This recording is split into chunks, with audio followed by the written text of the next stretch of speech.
a time when you gave someone a really good gift. That time you got the gift just right. If you were to think about that memory and try to explain what made your gift a good one, what would you say? Was it something about what you gave? Something about the way you gave it?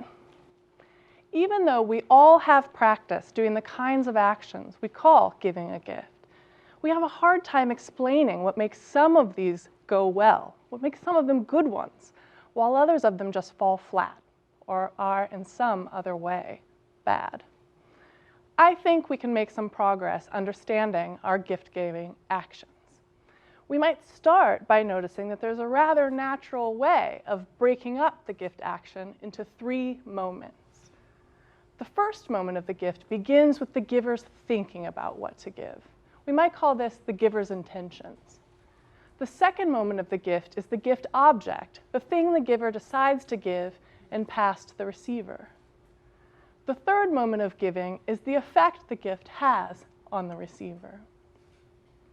We can approach these 3 moments in a couple of different ways. We might treat them as 3 separate pieces of action, or we could alternatively approach them as a unified action, one single action.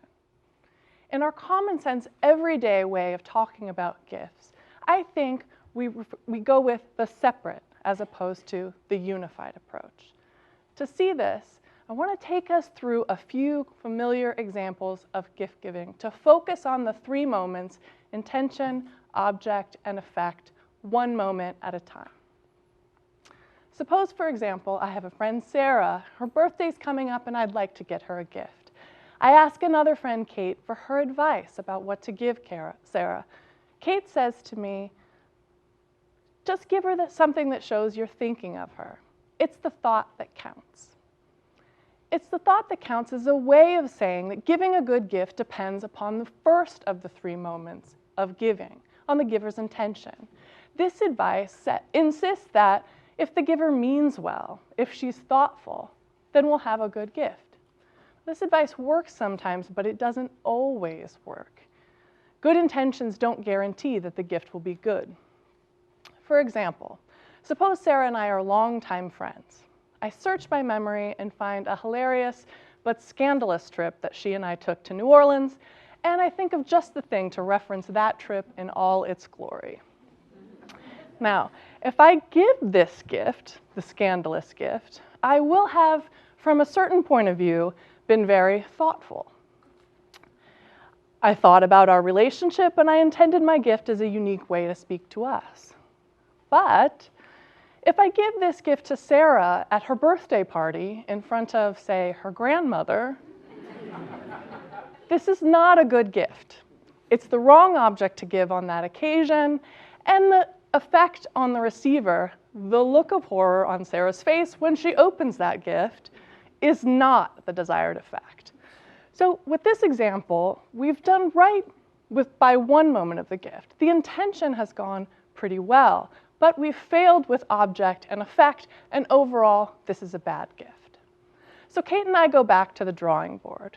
This time, Kate tries on a different kind of advice, focusing on the object to give Sarah for her birthday. She says, just give her something nice. It'll be great. Now, I know Sarah's a busy woman, under a lot of pressure, and so I decide to get her a pampering sort of gift, a spa day booked with relaxing treatments. This sounds like a nice gift, we might agree, and as an added bonus, this is a gift it's appropriate to give at a birthday party in front of Grandma. But we have a problem. Even though Kate's advice picks out something that sounds like a good gift object, we aren't safe in expecting to give a good gift of this object to Sarah. Why? Because Sarah's just one of those people who doesn't like being touched by strangers. She doesn't enjoy massages, pedicures, or anything like that. She must have mentioned this to me 1,000 times, so as her friend, I should know this. So this time, I've done something right with the second moment of giving, but I've failed with the first.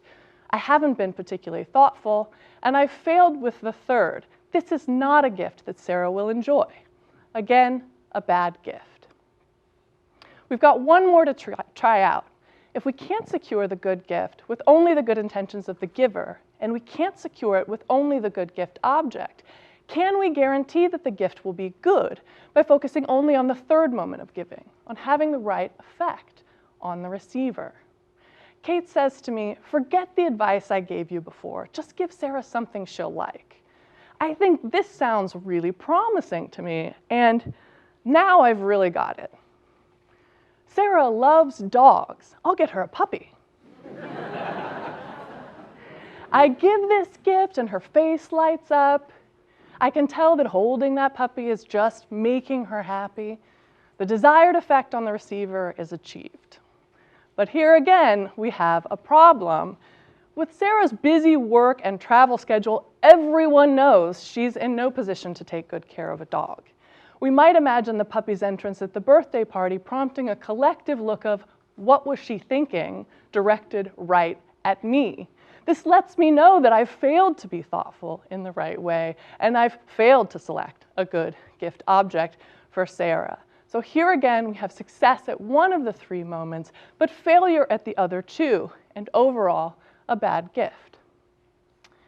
It turns out that none of the three moments of giving can all by itself secure the good gift.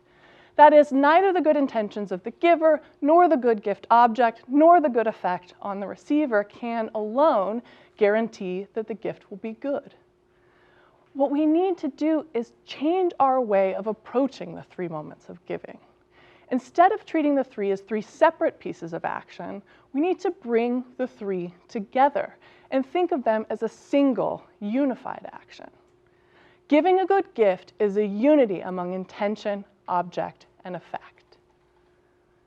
Making the shift to the unified approach has two consequences for how we think about good giving.